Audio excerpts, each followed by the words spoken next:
अस्सलाम वालेकुम दोस्तों आप सभी का स्वागत है हमारे चैनल पर। और हम इस चैनल पर दोस्तों इमोशनल, मोटिवेशनल और इस्लामिक कहानियाँ, स्टोरियाँ और वाक़यात लेके आते रहते हैं। अगर आप भी पसंद करते हैं ऐसे वाक़यात, ऐसी कहानियाँ और ऐसी स्टोरियाँ, तो आप हमारे चैनल को सब्सक्राइब जरूर करें। उसके बाजू में जो बेल का आइकन दिखाई दे रहा है उसको दबाकर ऑल पर ओके कर देवे, ताकि हमारा हर वीडियो सबसे पहले आपके पास पहुँचे। और दोस्तों अगर वीडियो पसंद आए तो लाइक करना न भूलें और ज़्यादा से ज़्यादा अपने दोस्तों को शेयर करें।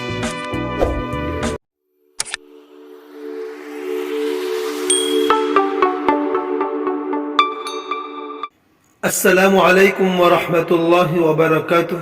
बिस्मिल्लाहिर्रहमानिर्रहीम। दोस्तों ये किस्सा है एक सुनसान मस्जिद का। दोस्तों जिंदगी में आपने कई तरह के आशिक देखे होंगे, लेकिन क्या आपने ऐसा आशिक देखा है जिसका इश्क आपके आंखों में आंसू भर दे? तो दोस्तों एक शख्स ने मुझसे यूं किस्सा सुनाया कि मैं और मेरे मामू हस्बे मामूल मक्का मुकर्रमा में हरम शरीफ में नमाज जुमा अदा की और घर को वापसी के लिए रवाना हुए।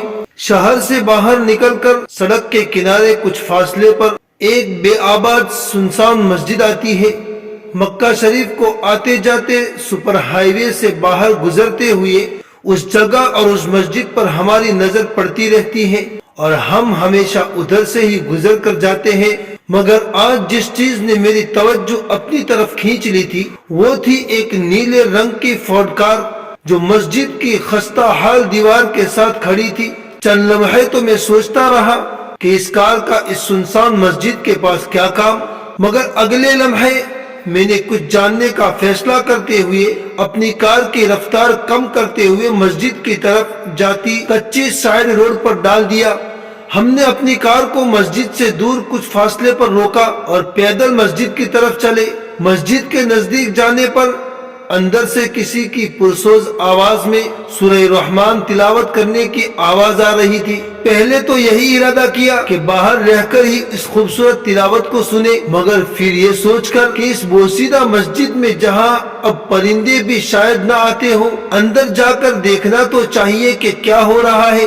हमने अंदर जाकर देखा तो एक नौजवान मस्जिद में जाए नमाज बिछाए हाथ में छोटा सा कुरान शरीफ लिए कुरान की तिलावत में मसरूफ था और मस्जिद में उसके सिवा और कोई नहीं है। बल्कि हमने तो एहतियातन इधर उधर देखकर अच्छी तरह तसल्ली कर ली कि वाकई कोई और मौजूद तो नहीं है। मैंने उसे सलाम किया। उसने नजर उठाकर हमें देखा। साफ लग रहा था कि किसी की गैर मुतवक्के आमद उसके वहम व गुमान में भी न थी। हैरत उसके चेहरे पर आया थी। उसने हमें जवाबन सलाम किया। मैंने उससे पूछा, असर की नमाज पढ़ ली क्या तुमने? नमाज का वक्त हो गया है और हम नमाज पढ़ना चाहते हैं। उसके जवाब का इंतजार किए बगैर मैंने अजान देना शुरू की तो नौजवान किबला की तरफ रुख किए ही मुस्कुरा रहा था। किस बात पर या किस लिए ये मुस्कुराहट थी मुझे पता नहीं था। अजीब मामला सा था।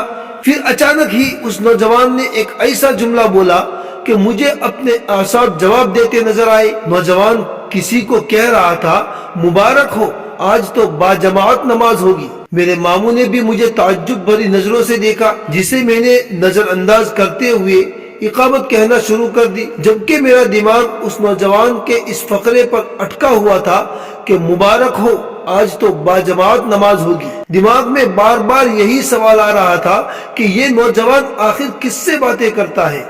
हालांकि मस्जिद में हमारे सिवा कोई बंदा तो है नहीं। मस्जिद वीरान पड़ी है। क्या ये पागल तो नहीं है? नमाज पढ़कर नौजवान को देखा जो अभी तक तस्बीह में मशगूल था। मैंने उससे कहा, अल्लाह तेरी मगफिरत करे, तूने मेरे नमाज से तवज्जो खींच ली है। नौजवान ने हैरत से पूछा, वो कैसे? मैंने जवाब दिया, जब मैं अजान कह रहा था उस वक्त तूने एक बात कही, मुबारक हो, आज तो बाजमात नमाज होगी। तुम बात किससे कर रहे थे आखिर? नौजवान मेरी बात सुनकर मुस्कुरा तो जरूर दिया, मगर जवाब देने की बजाय उसने अपनी नजरें झुकाकर जमीन में गाड़ ली, गोया सोच रहा हो कि मेरी बात का जवाब दे या न दे। मैंने अपनी बात को जारी रखते हुए कहा, मुझे नहीं लगता कि तुम पागल हो। तुम्हारी शक्ल बहुत मुतमईन और पुरसुकून है और माशाअल्लाह तुमने हमारे साथ नमाज भी अदा की है। इस बार उसने नजरें उठाकर मुझे देखा और कहा, मैं मस्जिद से बात कर रहा था। उसकी बात मेरे जहन में बम की तरह लगी। اب تو میں سنجیدگی سے سوچنے لگا کہ یہ شخص ضرور پاگل ہے۔ میں نے ایک بار پھر اس سے پوچھا، کیا کہا تم نے؟ تم اس مسجد سے گفتگو کر رہے تھے، تو پھر کیا اس مسجد نے تمہیں کوئی جواب دیا ہے کیا؟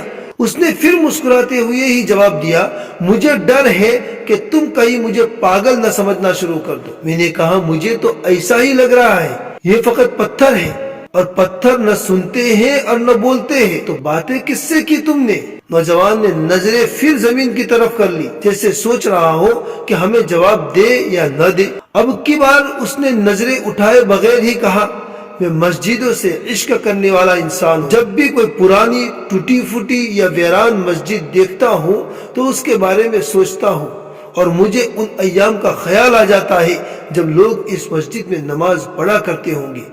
پھر میں اپنے آپ سے ہی سوال کرتا ہوں کہ اب یہ مسجد کتنا شوق رکھتی ہوگی کہ کوئی تو ہو جو اس میں آ کر نماز پڑھے، کوئی تو ہو جو اس میں بیٹھ کر اللہ کا ذکر کرے۔